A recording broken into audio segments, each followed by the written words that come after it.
Because my very first week there, one of the professors in the Introduction to Engineering said, what is engineering? The definition of engineering is the application of science and technology to human needs. That really struck me, and what I got out of that is that if you want to really be a good engineer, you not only have to understand science and technology, you have to understand human needs, and you have to put it all together. That's what too many people don't do. Wow. Well, Tom, give us some of your experiences with Bob and how you've been following him and how it hits you and what brought you together right now. Yeah, well, I live in Brattleboro, which isn't very far from here. And I'm hoping that in addition to GCTV, we can have the same show aired on BCTV. Yes. And on a very short notice, Bob called me up about 2 weeks ago and said he was going to be in the area. And could I help him find some place to give his message? And of course I called you and a few other people, and you came through with me, and we're here now. Brattleboro, of course, is not very far away. I had Bob in Brattleboro at least 2 occasions where he was talking. Once he gave a very interesting speech, which was what his speech would have been had he been inaugurated as President of the United States. So here's Bob talking about what he would do if he was the newly elected President of the United States. And another follow-up speech was about a year later, which was your State of the Union speech, kind of on the same theme. And in that, I learned an awful lot about how you think, which I found was very interesting because I thought a lot, in a lot of the same ways. Also, some other things that I remember you talking about or touching in your speeches was 9/11. And I think I can remember the one thing that impressed me most about it was the lack of the intercept fighters when these planes are floating around the air for several hours. And if I recall correctly, you said you did that job one time. I'm an old interceptor pilot. And you were at Andrews Air Force Base. I know how long it takes. I know the procedures. And a lot of people say, well, our government knew that 9/11 was going to happen and they did nothing. And of course, that is totally false. Because if our government had done nothing that day and had just let normal procedures take place, those planes, whatever it was that hit the Twin Towers, would have been intercepted long before they got there. The Twin Towers would still be standing and thousands of dead Americans would still be alive. So this is not a case of incompetence. This is treason. Well, that brings us to the big issue, because that's how I met you from the Boston Tea Party, when, the original one that for 9/11 Truth. It's a different Tea Party, isn't it? It's not the. That was the one where they wore the Revolutionary War costumes and actually threw tea in the river. Didn't they? Actually, there was the original Tea Party, and then before the Boston Tea Party that we met, there was another Boston Tea Party in 2000 that I participated in, where we got on the old original Tea Party ship and we threw television sets into the sea.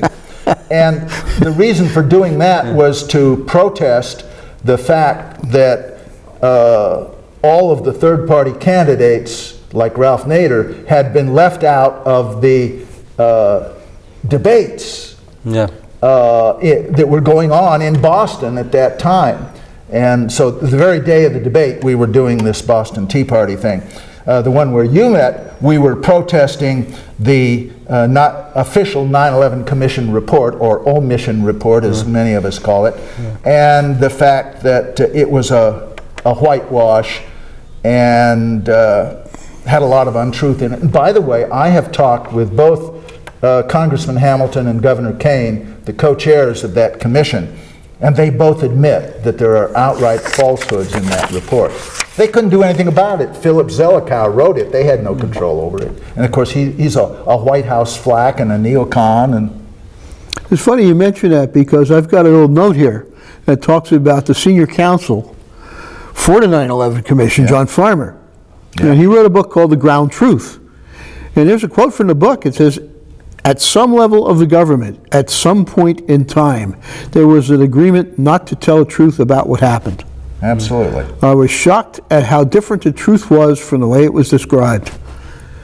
The NORAD air defense tapes told a radically different story from what had been told to us, and to the public for 2 years. This is not spin. And it's very interesting. And now, I don't pretend to know what happened on 9/11. I only know that what they told us is not what happened. Yeah, we've been lied to, we know that. And when you combine this whole thing about the official report with the confiscation of videotapes and audio tapes and black boxes and other evidence by the FBI, it's clear that regardless of who was responsible for 9/11, the subsequent cover-up was itself a conspiracy involving elements of the White House and the intelligence establishment. Well, yeah, this is partly why we're working on this misprision of treason campaign, because we have evidence of treason, and everyone's ignoring it, and the media is controlled, and here we are trying to bring that to light, because it means all the difference in the world to our future. If 9/11 continues with this lie, and we're going to keep going down this path of no return to endless war and to martial law and financial downfalls. And fascism. And fascism. Yeah. And so it's key. So I'd like to encourage people to go to the Patriots .us and also flybynews.com and look for the misprision of treason and try to understand what that's about, because it's a very critical code in U.S. conduct that says that if you see a crime and you owe allegiance to the United States, you have a responsibility to report it to some judge, to some governor, the president. And so I encourage more the judges and the governors, because the president knows it, and it's the key deceptor of what really happened. And he keeps saying that 9/11 was the reason why we're expanding the war in Afghanistan. And, you know, before Barack Obama became president, I went to his Senate office. I saw Barack personally, very briefly, but I sat down with his chief of staff for an hour talking about the Iraq War, the need to impeach Cheney and Bush, and 9/11. And I have a 3-minute video which I call my smoking gun video, because I think it is absolute proof that we've been lied to about 9/11. And I showed that to his chief of staff. Now, this smoking gun video is all about World Trade Center Building 7, which fell hours later, about 5-something in the afternoon of 9/11, without ever having been struck by an aircraft. And his chief of staff said he had never heard of Building 7. And this is like, you know, 7 years after the thing happened. Wow. There are a lot of people out there in the country that have never heard about Building 7, and they really need to. If you get a chance to show my 3-minute video, go for it. And by the way... Well, why don't we cut it in right now? Great. Okay, we're going to show this film, and then we'll come right back.